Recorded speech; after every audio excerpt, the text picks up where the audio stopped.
Hello, everyone, and welcome to another episode of Gallagher's World with former Denver City Auditor and Councilman and State Senator and State Representative Dennis Gallagher. Dennis, how are you today? I'm fine. It's a beautiful day, and as the old psalm says, Cantate Domino, Canticum Novum. Let's give the Lord a great song, for He has made a wonderful day. And it is a wonderful day, and thank you for that, Dennis. This is our second episode, and I welcome everybody to this one. If you haven't seen our first podcast, I suggest that you watch it. It's up online as we speak. It'll give you a better feeling for who Dennis is, and we appreciate everybody's good wishes and the responses we've gotten from our first podcast, and we encourage you all to write any questions you might have or any comments, and we'll apply ourselves as we move into future podcasts. Today we're going to talk about the blood sport that politics has become. And Dennis, you've always talked to me about how much politics has changed over the time that you've been involved, and so I thought that you would be a good commentator to talk about how things have changed and how we've gone from a point where we could all work together to try and affect change to the idea that everybody, not only do you have to disagree with somebody, but you have to demonize them as well, and that politics has become this zero-sum activity where the only way I win is if you lose, and that there is no compromise in middle ground. And so, Dennis, why don't you give me some background about how politics has changed, or if it's changed since you've been involved? Well, Clay, I'm happy to do that, and I just want to say that when I entered politics way back in 1969, going door to door here in this neighborhood, I had a baptism of fire in the Democratic primary that I was involved in. And my opponent was a fellow named Al DeCredico, who went to school with my father at North High School. And my father even said, Dennis, if you weren't running, I'd vote for Mr. DeCredico because I went to school with him. He and I are friends, and he had served in the DA's office for years, and he was 56. The average age of the district was 54. I think I was 26, which made me one of the more younger candidates. And Mr. DeCredico's most ardent supporter was a fellow named Michael Pomponio. And Michael Pomponio was the legendary Democratic captain for this neighborhood. Actually, he was in the district right next to us. Even though he didn't live there, he was the captain, but he lived in this district here. But I was blessed to have Dolores Dickman with me, and Dolores was supporting me. But Mr. DeCredico had an ability to demonize in a very clever way his opposition. So immediately, as soon as I announced, I began getting feedback that people were getting calls in their homes saying, that Gallagher is selling marijuana on the Regis campus, and that's how he's funding his campaign. And my students were even coming up saying, Mr. Gallagher, how much are you charging for the marijuana? Which shows you the depths to which this demonization of Dennis Gallagher was going on in the neighborhood. But as I went door to door, I would run into people at the doors, of course, and I had gone to school with their kids at Holy Family. So these rumors that these terrible rumors that I had become a member of the Yippie Party and was selling marijuana on the Regis campus to fund my campaign did not stick, and I won handily because I was talking about property tax reform, which I believed we needed, especially for all the older people who told me that they were having trouble paying their increased property taxes. And every night after my doorbelling, I would stop by Kathy O'Brien Fletcher's house and she'd give me ice cream and chocolate chip cookies, and she'd say, well, how did it go? Did you get any questions about marijuana? I said, no, even though I think that's going to hurt me.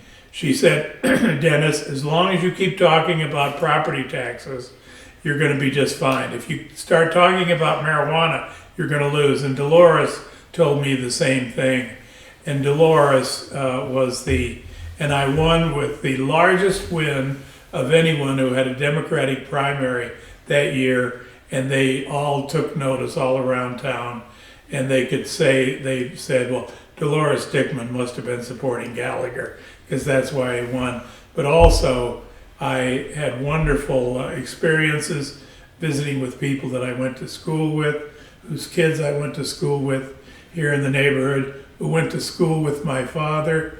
And so I just had a wonderful time. But after the campaign was over, and it took a little while, Dolores took me down to Mike Pomponio's restaurant, and we had lunch with him, and immediately put out the word, the new kid's a nice fellow, we're going to work with him.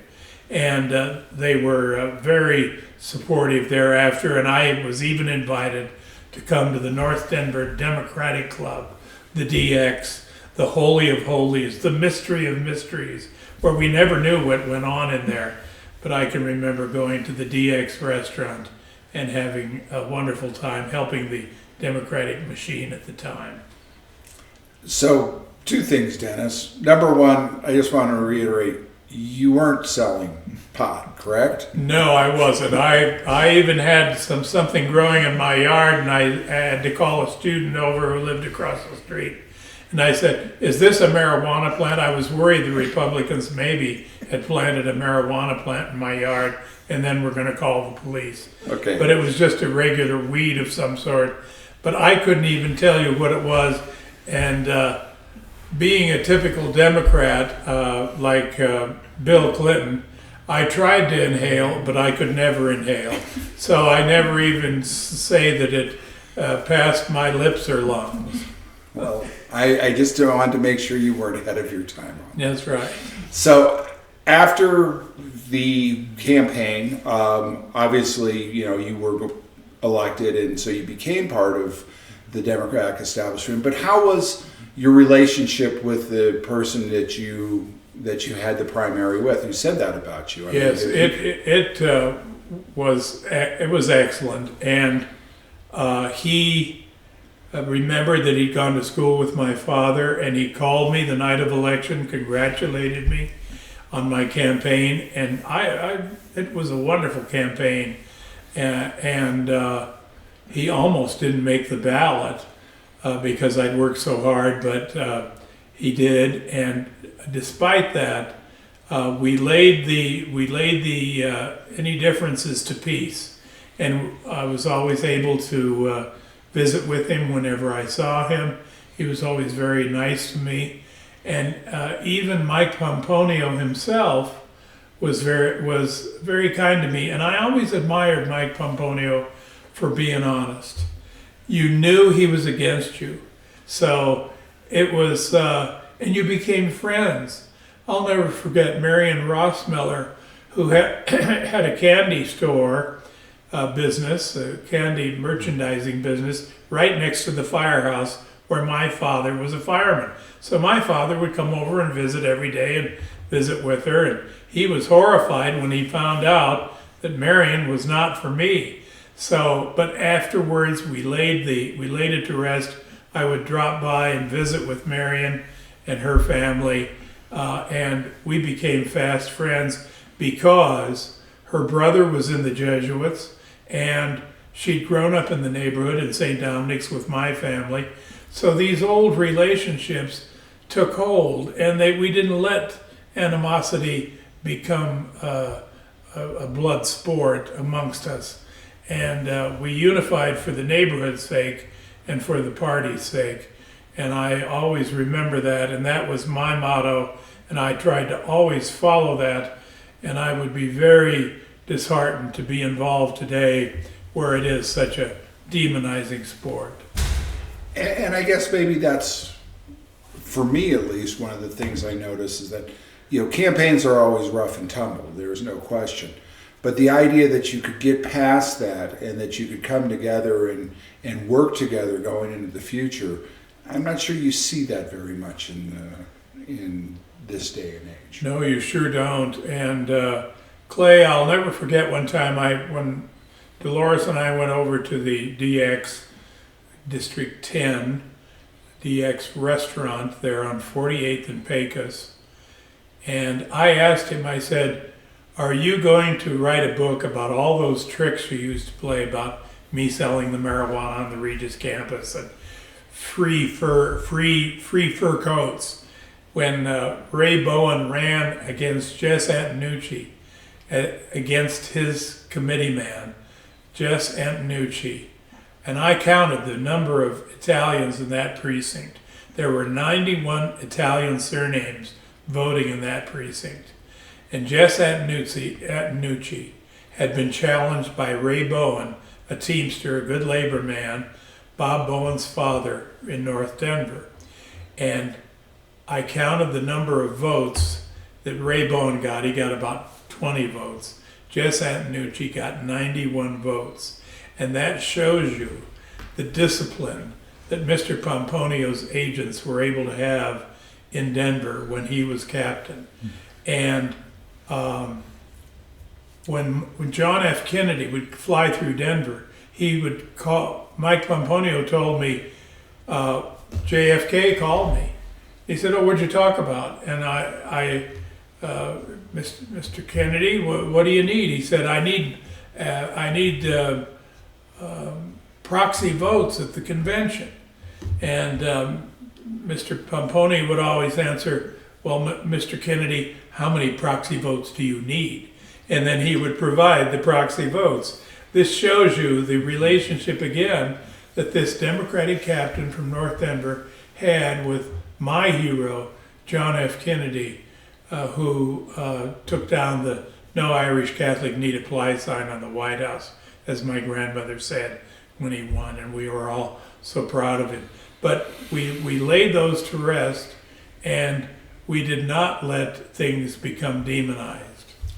Well, you've hit on something, Dennis, and that is, here in Denver, people have always talked about the machine of North Denver, and this idea that people, they would dictate what was going on, and that people would just fall into place. And I think what I'm hearing from you is that the quote-unquote machine was really more about relationships and having a personal touch with people, and not so much that you scare them about their opponents or anything else, but you have a relationship and you can get people to work with you towards a common ground.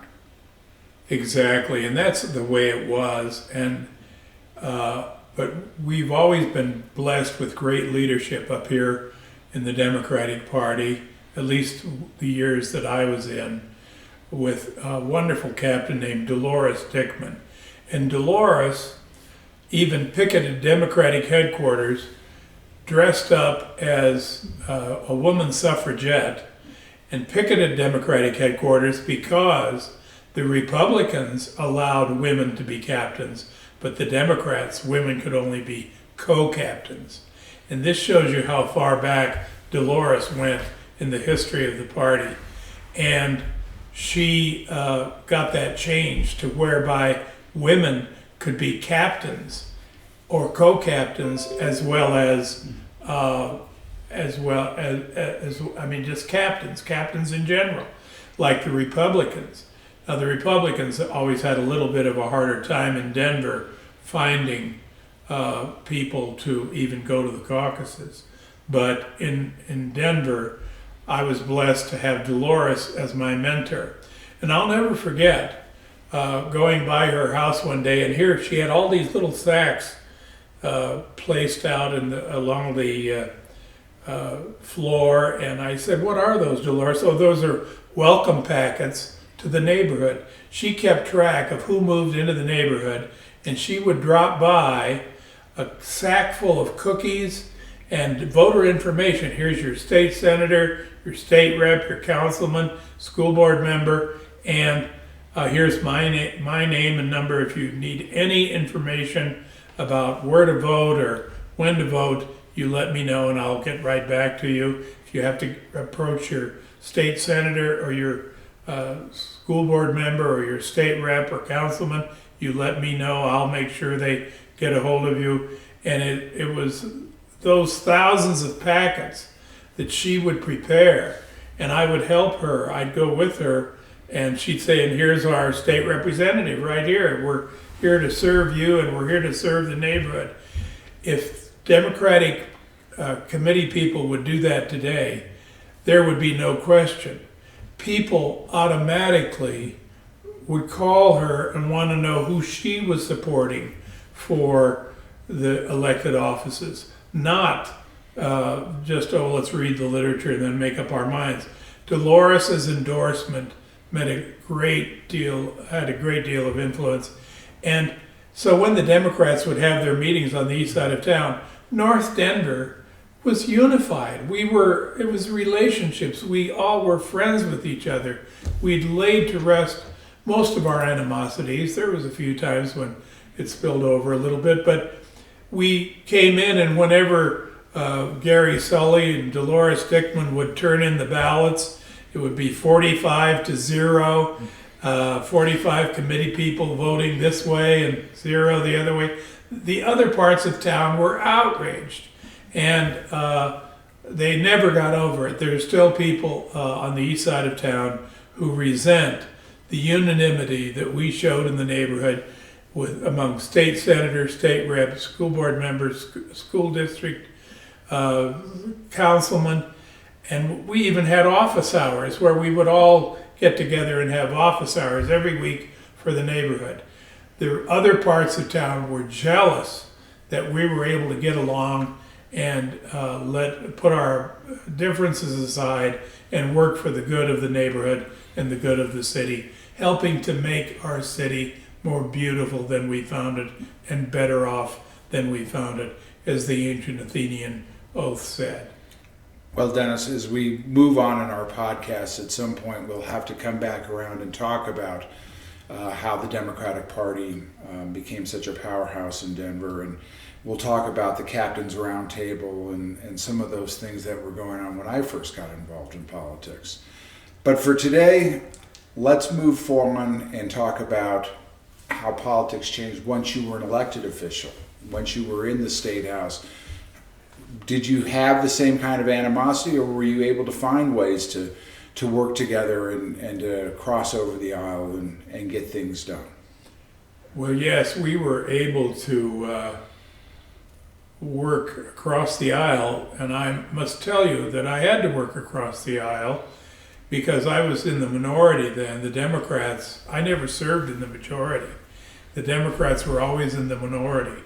When the Democrats took the House was the year I moved to the Senate.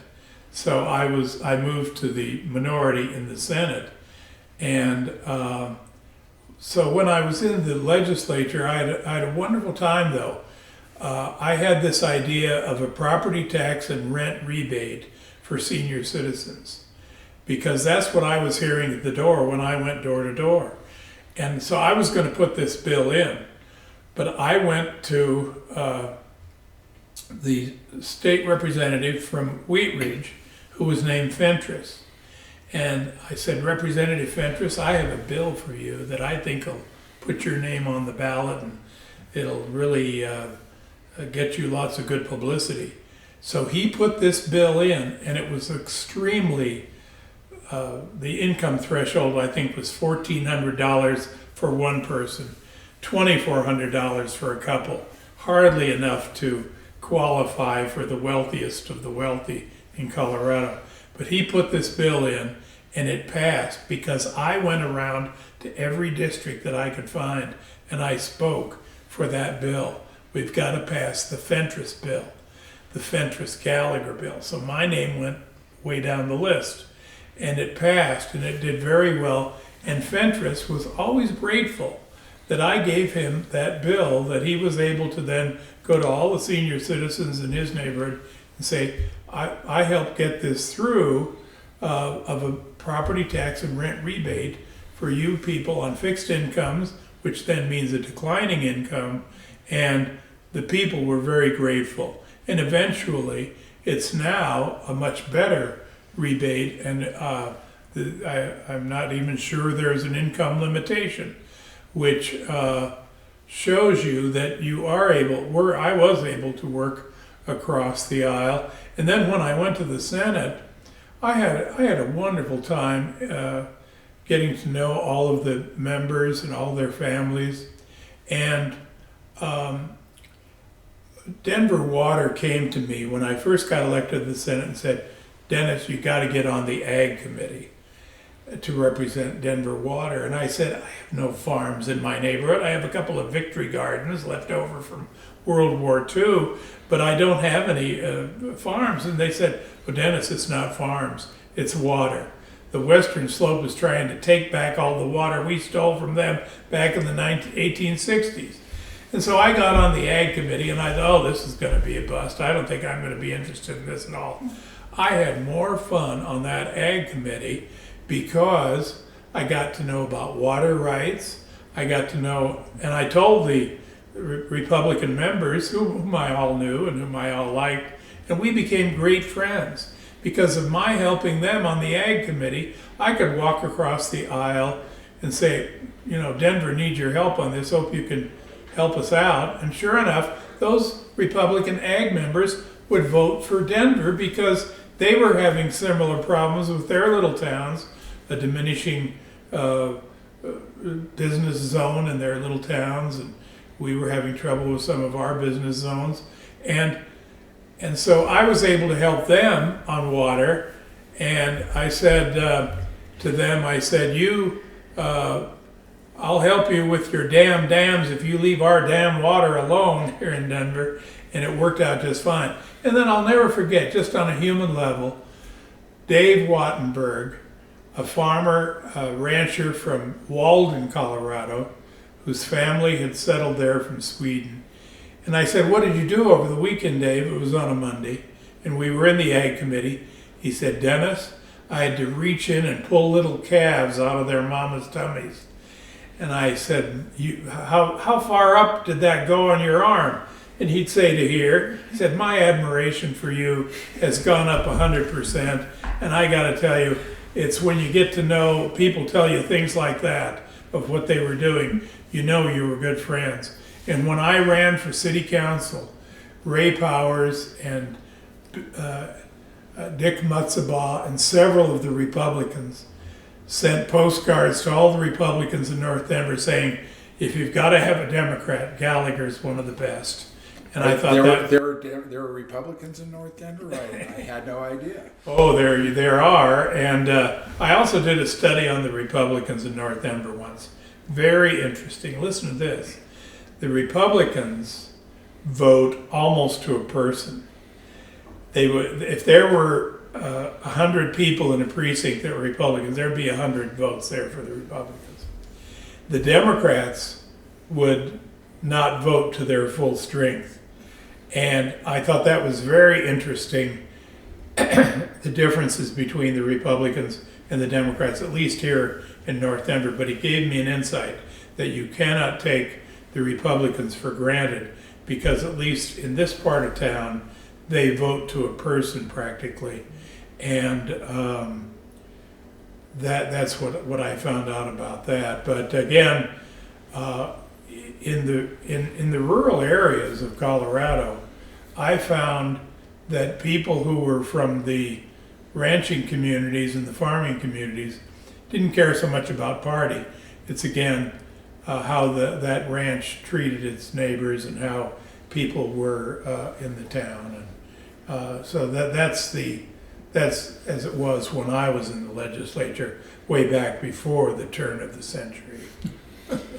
Well, Dennis, the one thing that you talk about that I still find myself scratching my head is this idea that you didn't need to take credit for a bill that was your idea, that you would farm that bill out to Republicans to try and actually get it passed, and that actually making changes in public policy was more important than having credit for that. Is that the kind of thing that came back and bit you when you'd have to go back out and run for re-election, that people didn't realize all that you were doing? Well, that's a great question, Clay, and I did continue that practice. There were several bills. I'll never forget one time that I had a bill dealing with liens that banks could put on properties, because we were having some trouble in Denver with older people having liens placed on their property and then losing their houses to unscrupulous people that followed people who made mistakes on not always paying their property taxes.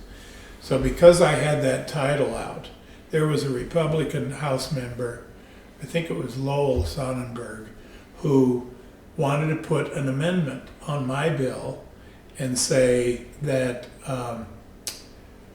farmers should have, not farmers, grain operators should have first bids on loans put out by banks rather than the banks. And I said, sure, that's fine. And so he got his amendment on, I got my amendment on, we got it through. The banks were a little miffed that I interfered with the way they did business, but it shows you how working together, again, with some of the rural people, that was when I was in the House before I even moved over to the Senate. And it shows you that if you can sublimate your ego, which I think is a hard thing these days in politics, where everybody is so narcissistic, or not everybody, but a lot of people are narcissistic, and it's always me, like 2-year-olds. If you can sublimate that ego and share credit with someone, I think it is best for the system, and I hope to see that return someday. Okay, so Dennis, I don't want to get too Pollyanna-ish about the past, because I know that there were obviously good people and bad people back then as well. And in particular, I'm remembering a story you used to tell me about when you were in the Senate. One of your colleagues had a little black book that he kept. Can you tell us that story? Well, yes, there was a very famous senator who was born in Italy, but lived in Pueblo, Colorado. His family came to Colorado. And he always kidded me. He was in the seminary, and then the First World War broke out, and his parents sent him to Colorado to get him away from the Italian army. And he said, Dennis, if I'd have stayed in Italy, I'd have been Pope today, because I would have traded my way up to the top, and he would have. He kept a little black book of when you would vote against him. And I'll never forget one time in the House, there was a bill that came over from the Senate, and I didn't even look at the sponsor. I just voted against it and made a joke about it. It was the bill to put the mountains back on the license plates. Remember when the Senate and the House used to worry about things like that? And so I got up and I said, I don't know why we're trying to put the mountains back on the Colorado license plate, because with all the air pollution, you can't see the mountains anyway. Yeah, waves of laughter, waves of laughter. Then I look over, and I voted no on the bill. Then I look over and I see Mr. Massari, Vince Massari, Senator Massari, writing down in his little black book. And he said, I'll get you. And one day, even when I was in the Senate later, Ray Kagosic told me that he was driving Vince Massari back to Pueblo, and Vince was mad at him, not even talking to him on the vote on the way down. And he starts to have heart palpitations. So here's the car off to the side of the road near Colorado Springs somewhere, and Vince Massari is being loaded into the ambulance, and he turns to Kagosic and he says, I'm still never going to speak it to you again. And that shows you they eventually did, of course. But so that's how some of our members used to keep discipline among the members. But normally it was just going up. And I think Mr. Massari didn't even think to talk to me that I would automatically go with him, but that was a lack on my part. If I would have noticed that Mr. Massari was the sponsor of that, I would have not made the joke, and I would not have voted against it, because I do think they look pretty nice on the Colorado license plate, even though you can't always see them with all the pollution. So, did he get back at you? He did. He got back at me. I can't remember, but this again shows you that I can't even remember how he got even with me. But it was so funny. When I got to the Senate, they assigned me to sit next to Mr. Massari, because he was getting older then, and he would oftentimes fall asleep. And so I would then gently touch his arm or his shoulder and say, "Mr. Massari, we want a yes vote this time." And he would trust me. He trusted me at that point that he would give me whatever vote I asked for. So I thought that was pretty nice. So Dennis, let's continue on with the state Senate. Were there other examples you can give us of how bipartisanship used to work in politics here in Colorado? Well, yes, and one of my proudest accomplishments that could be put up to a vote, of course, is the Gallagher Amendment. And so this was, I guess I'd been involved in politics about 10 or 12 years at this point, and then I finally was in the Senate, and they were redoing property taxes in the state of Colorado. And if I remember correctly, the statistic that jumped out at me is that I believe residential property in Colorado was bearing 70% of the property tax burden. So I said, I think that should be brought down. So Senator Ron Stewart and I worked on this amendment called the Gallagher Amendment, which said business property will be at 55% of the total property tax pie, and residential will be at 45% of the total property tax pie. And this was a bipartisan amendment to the property tax referendum that was sent to the people, because people were about ready to have a California-style property tax revolution like they did in California, which completely obliterated property taxes for a while. But this passed, and it was just this last election repealed. But it saved over 35 years, $32 billion in property taxes that would have been paid by residential property taxpayers in Colorado, including apartment renters and homeowners. And so the fact that I was able to work with Bev Bledsoe, who was Speaker of the House, and our Republican side of the aisle in the Senate, Senator Stewart and I were able to get 2/3 of the senators to support that, and 2/3 of the House were able to support it as well. And it served its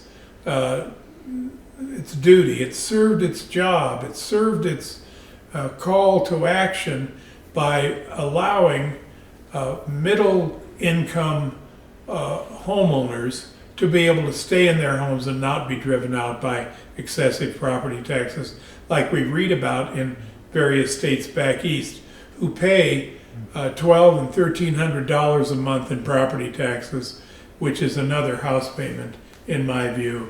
And I predict that down the line, people are going to be sorry that they voted to repeal the Gallagher Amendment, and there'll be a bipartisan effort to bring property tax relief to what we're seeing. In Colorado, we should not be millionaires to have to live in a house in the city of Denver.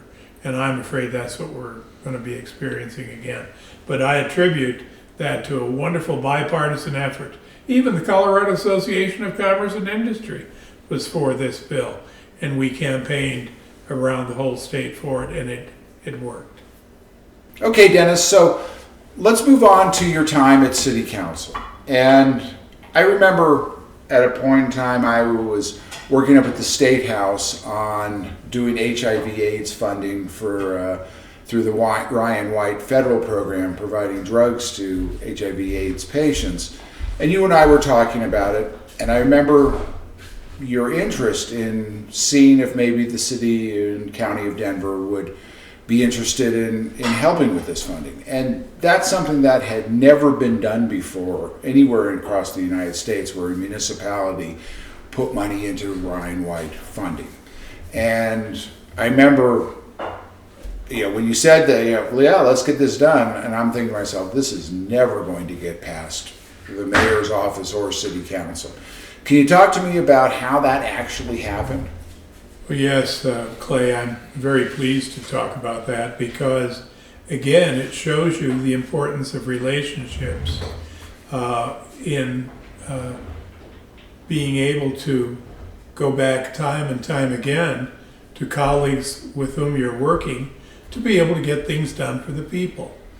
And because of my relationship with then Mayor Wellington Webb, whom I supported even before I was knew I was running for city council, and I had endorsed him, and he and I were very old friends because he sat next to me in the House when I served in the House, and I helped in a small way to help get the Martin Luther King Jr. Day to be a holiday in Colorado, and I was able to help he and Wilma Webb get that bill through. And because of that, I had an open relationship with the mayor, and even though you had found out that the administration staff for the mayor was against this, I remember going and visiting with Mayor Webb and saying, I would like Denver to be the first city in the nation to use local municipal monies for the Ryan White funds for the HIV drugs that people who are afflicted with HIV need. And Wellington was very pleased to be able to put that in his budget, and we got that through. But that again shows you that over a period of time, you have to be able to develop a relationship and then go back and nurture that relationship from time to time by asking for a favor here or a favor there. If you demonize as they do today, you can never go back for a second request. So that's how things in those days when I was on city council worked. And let me just share with you a wonderful story from the state senate. When I was in the Senate, I had two interns from the University of Denver who I assigned them to try to get an increased funding at the Joint Budget Committee for the chronically mentally ill. And I don't have to tell you that in the mid-70s, the chronically mentally ill were suffering considerably in Denver. They had been released from the state hospitals and were now living in boarding homes, uncared for, no follow-up care, even though it was promised. And so Jim Kadlacek, our Democratic member on the Joint Budget Committee, had an amendment to increase the state funding for the chronically mentally ill by $800,000. He also included Adams County that took care of Senator Ted Strickland, and he also did something for Jefferson County, which took care of Ruth Stockton. So he did that, and the staff of the Joint Budget Committee came back and said, absolutely not. We don't have enough money for this. But because those two interns, Ben Francois and Jean Orban, actually took the members of the Joint Budget Committee on a tour of homes, boarding homes, taking care of the chronically mentally ill in Capitol Hill, that funding passed unanimously at the Joint Budget Committee, and that's how we were able to get it through. Now, I will say this.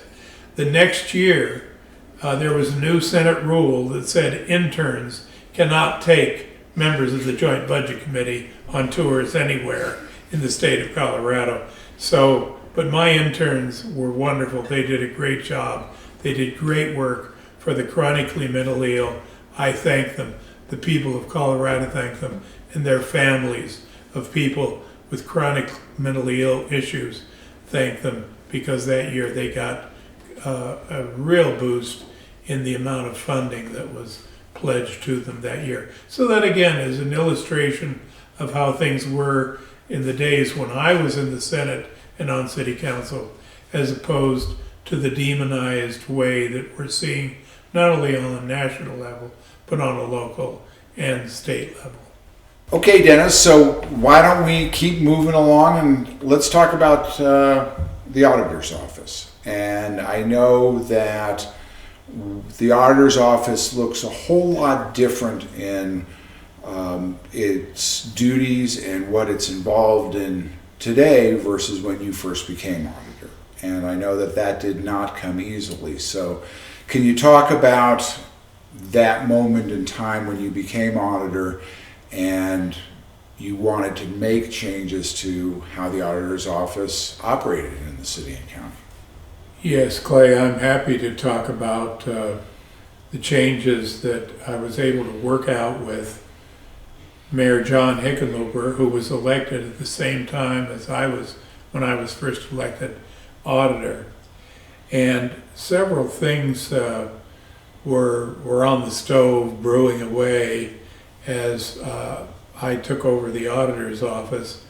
And one of those was that perhaps some reform might be due because Denver had a very old and antiquated audit system which said that the auditor pays all the bills.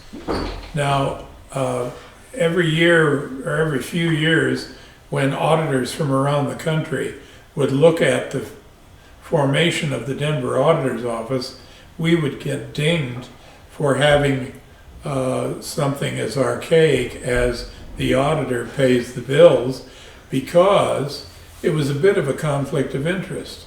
Here, how do I send a check to a company and I'm the auditor who not only has to keep track of the money, but also it's a bit of a conflict of interest. I could have written a check to myself and nobody would have been the wiser.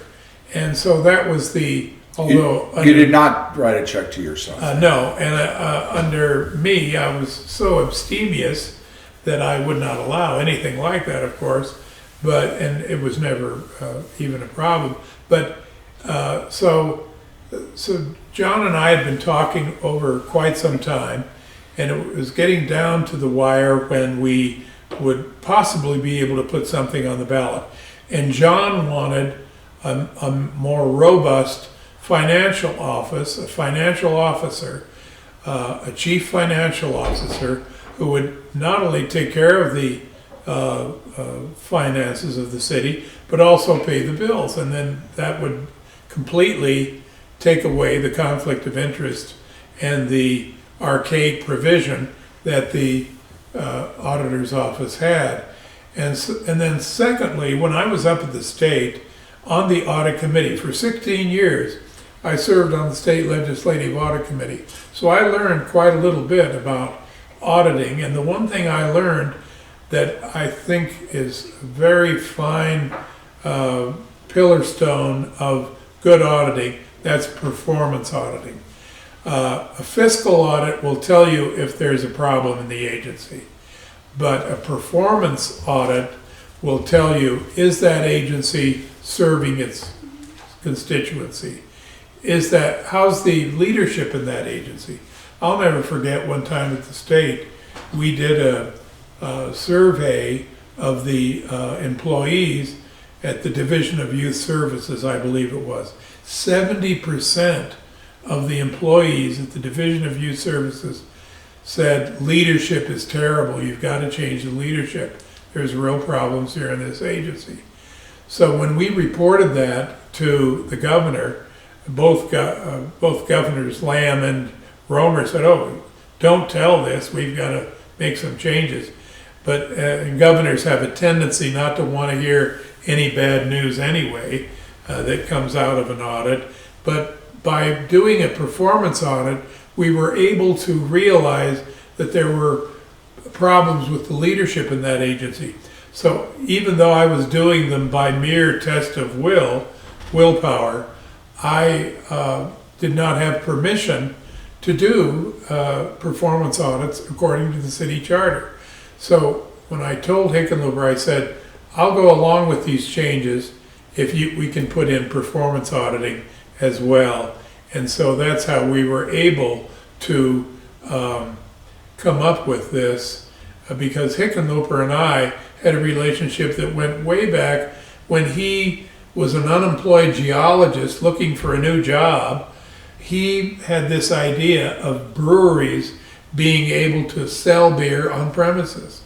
And the state law said, no, if you're a brewery, you have to give the beer away, as Coors does. When you go on the tour of Coors, you get your free beer at the end. So we changed the law to allow John Hickenlooper, when he was my constituent here in North Denver and wanted to be a committee person and get involved in politics, and he lived up on West Moncrief Place, I'll never forget, in a beautiful old Denver square.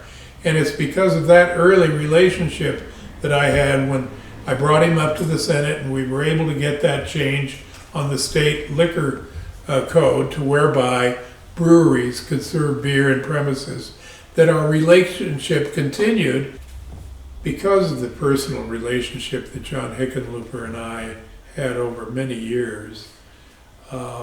We were able to work out these changes between the mayor's office and the auditor's office.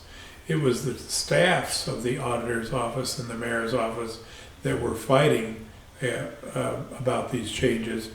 And once he and I believe we went to breakfast at Dixon's, which is what you do when you have a good relationship.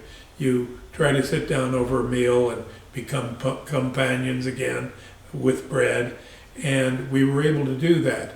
And once we informed the staffs that we wanted these changes, then they implemented them. And that's the what I think is one of the best changes in the city charter in those years. And I guess, Dennis, that brings us back to what we've been talking about today, which is you had that personal relationship and you could reach out to the mayor, and even when the staffs were fighting, you two could come together because you had all those years and there was no demonizing of each other over time. And that's different than we see certainly on the national spotlight these days. Yes, and I look back upon that, and I thought it was a great blessing that Hickenlooper and I had that relationship that we could count on to make sure that we were able to move things forward, not only for the cities, but for the citizens of the city and county of Denver. And if you demonize the opposition or the other side, then you can't go back and bring up, well, we'd like to work on these changes.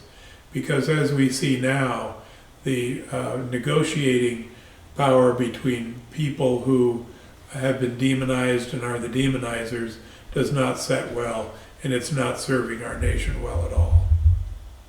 So in summary, Dennis, how do you feel about the current state of animosity in politics today? Well, I got to tell you, Clay, I think that the demonization of the opposition does not serve the citizens of the nation, the state, or this city at all well. And it shows that if you demonize someone, you cannot then go back and ask for a working relationship on solving the problems that are confronting us. And we see the terrible inability of the Congress and the Senate to be able to solve problems because of the animosity and the demonization that has taken place. And I hope that we can work to halt that situation and get back to what it was like when I first got involved in politics. For example, it did not serve the nation at all well when Mitch McConnell announced first day that President Barack Obama had been sworn in, that the next 4 years were going to be hell for him, and he's not going to get a thing through, and he's going to be a one-term president. That's not a good way to start things. And I hope that that does not happen with the current Biden administration, and I hope that we're able to return to relationships and working together for the common good to make our city more beautiful and better off than we found it.